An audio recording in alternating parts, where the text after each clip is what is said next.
Soy profesora de filosofía de la Universidad Central de Venezuela. Tengo más de 20 años enseñando filosofía. Primero en la Facultad de Teología de la Universidad Católica Andrés Bello y luego en un periodo muy breve de tiempo en la maestría de la Universidad Simón Bolívar.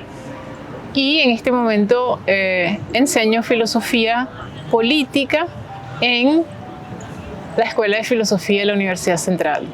Tengo a veces la oportunidad de trabajar con estudiantes, atender tesistas, atender trabajo administrativo aquí en la Universidad Central y también tengo la oportunidad de hacer otras cosas en casa en las tardes. Estoy casada con un profesor que también fue docente de la Escuela de Filosofía de aquí de la Central. Él está jubilado y digamos que él se ha dedicado o se dedicó por mucho tiempo al estudio de la historia de la filosofía medieval. Yo hice una tesis en filosofía medieval y eso es prácticamente lo que me llevó a estudiar la historia de la filosofía. Pero creo que la razón principal para estudiar la historia es porque me gusta muchísimo la historia. En este momento, por ejemplo, sigo varios podcasts donde estudio o escucho la historia de la Grecia antigua, la historia de Roma, la historia de los Estados Unidos de América, la historia de Norteamérica, la historia de Inglaterra. Para los que no me conocen, para los que no saben quién soy, mi nombre es Ariadne Suárez y enseño filosofía en la Escuela de Filosofía de la Universidad Central de Venezuela. Como profesora de filosofía política, me especializo en analizar relaciones complejas. ¿Hay alguna interacción humana sencilla en mi vida con un vecino, un vendedor o un desconocido que aún me asombre? Me asombra el que la gente no encuentre la realidad con la que se enfrenta diariamente problemática. Con esto quiero decir, por lo menos en términos filosóficos, que problema en filosofía significa aporía. Aporía significa asombro. Y para autores como Aristóteles, el asombro es la causa que invita al hombre a convertirse en filósofo. El asombro, el problema, la presión de los problemas es lo que da pie para establecer relaciones entre otros, con otros y entre nosotros y la realidad toda. Segunda pregunta. Entre definir la patria como personas, tierra o pertenencia, ¿cuál es tu definición personal de este concepto compuesto? Digamos que concepto, denominación, categoría de la patria reducida a una definición compleja, pero que no abarca todas las características o cualidades de lo que yo considero la patria, viene como a restringir o a limitar lo que significa realmente la patria. Ciertamente aquí hay elementos que pueden considerarse definitorios de la patria, pero yo agregaría también la religión, yo agregaría también la cultura, yo agregaría también el territorio, la pertenencia o la idea de, en términos, digamos, políticos o de teoría política, ciudadanía, nación, que sería algo que definiría de forma un poco más amplia la patria. Todavía sigue siendo un concepto, digamos, limitado, pero creo yo que puede abarcar otros aspectos que no están incluidos en la pregunta. Prácticamente, ¿cuál es el criterio fundamental que determina la existencia humana en tu opinión? ¿La conciencia, la acción voluntaria o la relación con el otro? Yo me iría por la conciencia, pero eso no significa que los otros dos no estén involucrados. Básicamente, la idea de existencia humana es un concepto muy complejo en filosofía. El concepto de existencia humana es un concepto metafísico y suele abarcar elementos que uno no puede limitar a una definición o a una cualidad distintiva de la naturaleza humana. Y ciertamente en la idea de existencia hay algo que en filosofía trasciende la realidad. Cuando digo trasciende la realidad, significa no solamente que forma parte de ella, sino que también la fundamenta. Y en esa idea de fundamentación, entonces, hay un elemento originario, primordial, y eso es precisamente lo que, por lo menos en filosofía, desde el punto de vista metafísico, se entiende por existencia humana. La siguiente pregunta: ¿cuáles son los criterios prácticos y filosóficos más prominentes que resultan de confundir nuestras percepciones subjetivas con la realidad objetiva?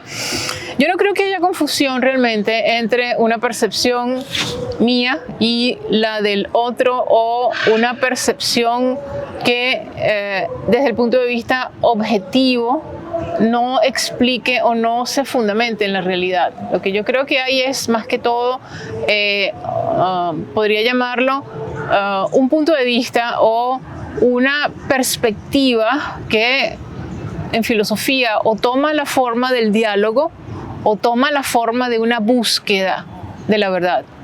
Entre el diálogo y la búsqueda de la verdad hay ciertamente una relación, y lo que decimos con relación a la posible confusión entre percepciones diferentes de la realidad y la realidad tal como es simplemente una cuestión de, digamos, de punto de vista o de una búsqueda que puede haber quedado más atrás o que se puede haber adelantado.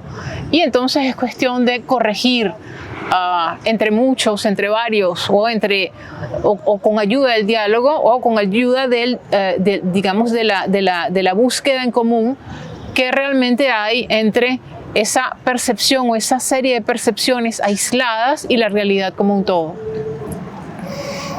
La imagen muestra la verdad o la reconfigura según las intenciones de su creador. ¿Y hasta qué punto podemos decir que la imagen hace una reingeniería de nuestra conciencia más de lo que refleja nuestra realidad? Empiezo por lo primero. ¿La imagen muestra la verdad o la reconfigura según las intenciones de su creador? Depende de lo que se entienda como imagen. Si recurrimos al mito, la imagen está en lugar de otra cosa. La imagen es una representación. Un filósofo como Heráclito decía que la imagen era solo eso, y que había que buscar tras la imagen el sentido, el significado que siempre estaba oculto, al modo de una revelación. Y uno lo que tenía que hacer era ciertamente indagar un poco más e ir un poco más allá de la realidad. Por lo que no necesariamente la imagen tergiversa la realidad, sino que muestra una parte de la realidad de la cual nosotros todavía no nos hemos percatado.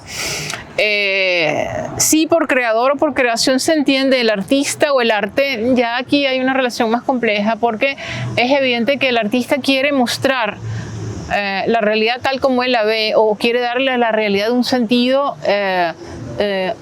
digámoslo así, único, singular, que probablemente el observador no perciba. Pero es cuestión de, repito, de perspectiva o de punto de vista. La segunda parte de la pregunta: ¿hasta qué punto podemos decir que la imagen hace una reingeniería de nuestra conciencia más de lo que refleja nuestra realidad?